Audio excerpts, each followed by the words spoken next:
I am Shobhan Sarkar. I did 1 month internship at Unified Mentor.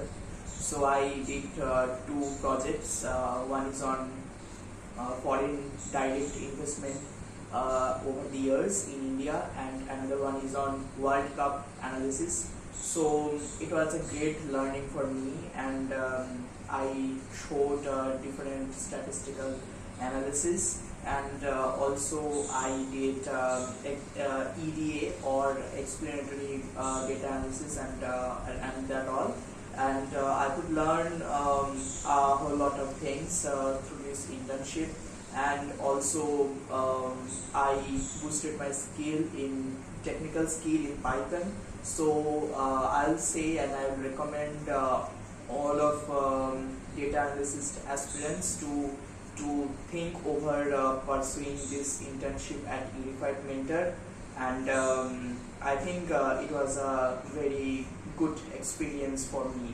So yeah, that's all. Thank you.